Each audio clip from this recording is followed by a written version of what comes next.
Land titling act, registration documents, ఇవన్నీ వేరు వేరు ఇష్యూస్. జగన్మోహన్ రెడ్డి గారు వచ్చాకనే ఫస్ట్ టైం ఎప్పుడో 1907లో జరిగింది, అంటే 100 ఏళ్ల క్రితం సర్వే జరిగింది. తర్వాత సర్వే జరగలేదు. భూములు లిటిగేషన్లు, గొడవలు 50 years 60 years అయినా తెగని ఉన్నాయి. అందుకే ఒకసారి సమగ్ర భూ సర్వే చేయాలనేది ఒక సాహసోపేతమైన చర్య ఆయన తీసుకుంది. ఇప్పుడు 5,000-6,000 గ్రామాల దాకా పూర్తి అయినట్లు. లిటిగేషన్లు ఉండి తెగని ఉంటే పక్కన పెడితే మిగిలిన సర్దుకుంటూ పర్ఫెక్ట్ మ్యాపింగ్ చేసుకుంటూ వస్తున్నారు. అది ఒక పార్ట్. రెండవది ల్యాండ్ టైటిలింగ్ యాక్ట్ అనేది ఫైనల్ ఇది చేసేది సెంట్రల్ గవర్నమెంట్ చేసింది. నీతి ఆయోగ్ సజెషన్ అన్ని స్టేట్స్కి వచ్చింది. అది కన్నా ఈ సమగ్ర భూ సర్వే జరిగి ఆ తర్వాత దీన్ని ఇంప్లిమెంట్ చేస్తే శాశ్వతంగా భూములకు సంబంధించినవి వారసత్వానికి కానీ మిగిలిన దానికి పరిష్కారం దొరికే, అంటే అన్నిటికీ ఒక సొల్యూషన్ అది. అది కూడా ఇంకా ఇంప్లిమెంటేషన్కి రాలా. ప్రతిపక్షానికి సోకాళ్ళు ప్రతిపక్షం, దానికి ప్రతిపక్షం అనాలన్నా కూడా ఇబ్బందిగా ఉంది. దానికి అర్హత కూడా లేదు. ఆయన చంద్రబాబు నాయుడు కానీ, ఆయన పార్టీ కానీ, ఆయన వందిమాగదులు కానీ, ఆయన ముఠా కానీ, వాళ్ళు ప్రజలకు చెప్పడానికి ఏమీ లేక, లేదా జగన్మోహన్ రెడ్డి గారిలో ఒక లోపం ఎత్తి చూపుదామని నాకు అనిపించక, అసలు సంబంధం లేని ఇష్యూ, దానికి ఎలాంటి ఒక మంచి స్కీమ్ను, మంచి ఆలోచనను, అది కూడా ఇంప్లిమెంట్ కూడా కాని దాని గురించి విష ప్రచారం చేస్తున్నారు. ప్రజల తలల్లో విషం ఎక్కించాలని చూస్తున్నారు. అసలు ఫస్ట్ థింగ్, వీటన్నిటికీ వాళ్ళు మాట్లాడే మాటలు ఇవిగైనా అయితే రేపు జగన్మోహన్ రెడ్డి గారు తాకట్టు పెట్టుకుంటారు ఆయన ప్రభుత్వంలో ఉంటే, అంటే ఏ ప్రభుత్వమైనా ఉంటుందా అట్లా? ఒక వ్యవస్థ నడుస్తుందా? ఎవడన్నా మళ్ళీ వాళ్ళ అధికారంలోకి రావాలనుకున్న వాళ్ళు ఇట్లా ప్రచారం చేస్తారా? 14-19 మధ్య చంద్రబాబు నాయుడు గారు ఉన్నారు చీఫ్ మినిస్టర్. ఆయనకు నోరు ఎట్లా వస్తుంది ఇట్లా మాట్లాడడానికి? అంతకుముందు ఉన్న వాళ్ళు ఎవరో ఉంటారు. అంటే ఆయన ఉన్నంతసేపు బాగున్నట్టు ప్రభుత్వం అనేది ప్రభుత్వంగా ఉంటుంది, జగన్మోహన్ రెడ్డి గారు ఉంటే అది ఇంకో రకంగా ఉంటుందా? ఒక ముఖ్యమంత్రిగా పనిచేసినప్పుడు మాట్లాడే మాటలేనా అది? అసలు అంత అసహ్యంగా బహుశా ఏ విదేశాలు, శత్రు దేశాల వాళ్ళు కూడా ప్రచారం చేయలేము. రాజ్యాంగానికి వ్యతిరేకం ఇది, ప్రజాస్వామ్య స్ఫూర్తికి వ్యతిరేకం వాళ్ళు చేస్తున్న ప్రచారం, ఆ దుష్ప్రచారం.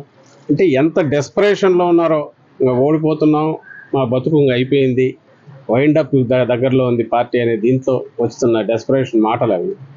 ప్రజలు కూడా వాటిని విశ్వసించట్లేదు.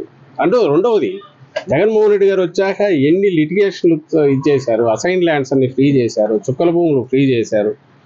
ఆయన ఇచ్చాడు.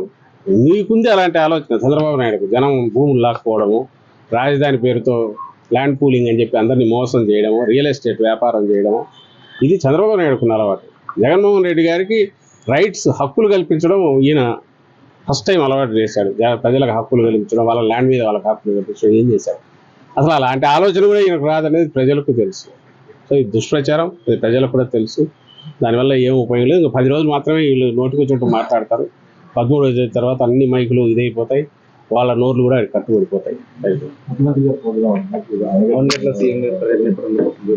తెలియదు, ఉండేది 10 రోజులు, రోజుకు 3 మీటింగ్లు. సో ఎక్కడెక్కడ అవసరమో దాన్ని బట్టి ప్లాన్ చేసి ఇస్తారు. అవన్నీ వచ్చినట్టున్నాడు అంటారు. Land titling act, registration documents, ఇవన్నీ వేరు వేరు ఇష్యూస్. జగన్మోహన్ రెడ్డి గారు వచ్చాకనే ఫస్ట్ టైం ఎప్పుడో 1907లో జరిగింది, అంటే 100 ఏళ్ల క్రితం సర్వే జరిగింది. తర్వాత సర్వే జరగలేదు. భూములు లిటిగేషన్లు, గొడవలు 50 years 60 years అయినా తెగని ఉన్నాయి. అందుకే ఒకసారి సమగ్ర భూ సర్వే చేయాలనేది ఒక సాహసోపేతమైన చర్య ఆయన తీసుకుంది. ఇప్పుడు 5,000-6,000 గ్రామాల దాకా పూర్తి అయినట్లు. లిటిగేషన్లు ఉండి తెగని ఉంటే పక్కన పెడితే మిగిలిన సర్దుకుంటూ పర్ఫెక్ట్ మ్యాపింగ్ చేసుకుంటూ వస్తున్నారు. అది ఒక పార్ట్. రెండవది ల్యాండ్ టైటిలింగ్ యాక్ట్ అనేది ఫైనల్ ఇది చేసేది సెంట్రల్ గవర్నమెంట్ చేసింది. నీతి ఆయోగ్ సజెషన్ అన్ని స్టేట్స్కి వచ్చింది. అది కన్నా ఈ సమగ్ర భూ సర్వే జరిగి ఆ తర్వాత దీన్ని ఇంప్లిమెంట్ చేస్తే శాశ్వతంగా భూములకు సంబంధించినవి వారసత్వానికి కానీ మిగిలిన దానికి పరిష్కారం దొరికే, అంటే అన్నిటికీ ఒక సొల్యూషన్ అది. అది కూడా ఇంకా ఇంప్లిమెంటేషన్కి రాలా. ప్రతిపక్షానికి సోకాళ్ళు ప్రతిపక్షం, దానికి ప్రతిపక్షం అనాలన్నా కూడా ఇబ్బందిగా ఉంది. దానికి అర్హత కూడా లేదు. ఆయన చంద్రబాబు నాయుడు కానీ, ఆయన పార్టీ కానీ, ఆయన వందిమాగదులు కానీ, ఆయన ముఠా కానీ, వాళ్ళు ప్రజలకు చెప్పడానికి ఏమీ లేక, లేదా జగన్మోహన్ రెడ్డి గారిలో ఒక లోపం ఎత్తి చూపుదామని నాకు అనిపించక, అసలు సంబంధం లేని ఇష్యూ, దానికి ఎలాంటి ఒక మంచి స్కీమ్ను, మంచి ఆలోచనను, అది కూడా ఇంప్లిమెంట్ కూడా కాని దాని గురించి విష ప్రచారం చేస్తున్నారు. ప్రజల తలల్లో విషం ఎక్కించాలని చూస్తున్నారు. అసలు ఫస్ట్ థింగ్ వీటన్నిటికీ వాళ్ళు మాట్లాడే మాటలు ఇవిగైనా అయితే రేపు జగన్మోహన్ రెడ్డి గారు తాకట్టు పెట్టుకుంటారు ఆయన ప్రభుత్వంలో ఉంటే అంటే ఏ ప్రభుత్వం అయినా ఉంటుందా అట్లా ఒక వ్యవస్థ నడుస్తుందా? ఎవరన్నా మళ్ళీ వాళ్ళ అధికారంలోకి రావాలనుకున్న వాళ్ళు ఇట్లా ప్రచారం చేస్తారా? 14-19 మధ్య చంద్రబాబు నాయుడు గారు ఉన్నారు చీఫ్ మినిస్టర్. ఆయనకు నోరు ఎట్లా వస్తుంది ఇట్లా మాట్లాడడానికి? అంతకుముందు ఉన్న వాళ్ళు ఎవరో ఉంటారు. అంటే ఆయన ఉన్నంతసేపు బాగున్నట్టు ప్రభుత్వం అనేది ప్రభుత్వంగా ఉంటుంది, జగన్మోహన్ రెడ్డి గారు ఉంటే అది ఇంకో రకంగా ఉంటుందా? ఒక ముఖ్యమంత్రిగా పనిచేసినప్పుడు మాట్లాడే మాటలేనా అది? అసలు అంత అసహ్యంగా బహుశా ఏ విదేశాలు శత్రు దేశాల వాళ్ళు కూడా ప్రచారం చేయలేము. రాజ్యాంగానికి వ్యతిరేకం ఇది, ప్రజాస్వామ్య స్ఫూర్తికి వ్యతిరేకం వాళ్ళు చేస్తున్న ప్రచారం, ఆ దుష్ప్రచారం.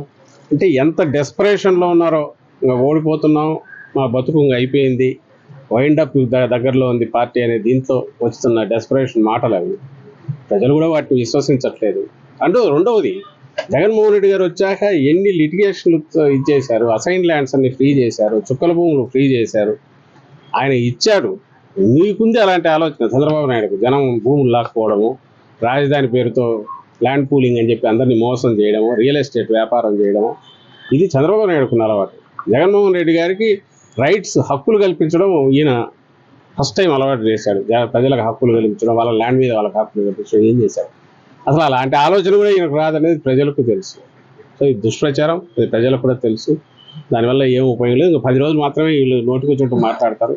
13 రోజుల తర్వాత అన్ని మైకులు ఇదైపోతాయి, వాళ్ళ నోర్లు కూడా కట్టుబడిపోతాయి. తెలియదు, ఉండేది 10 రోజులు, రోజుకు 3 మీటింగ్లు. సో ఎక్కడెక్కడ అవసరమో దాన్ని బట్టి ప్లాన్ చేసి ఇస్తారు. అవన్నీ వచ్చినట్టున్నాడు అంటారు సంవత్సరం దాకా చూడాలి చేసి.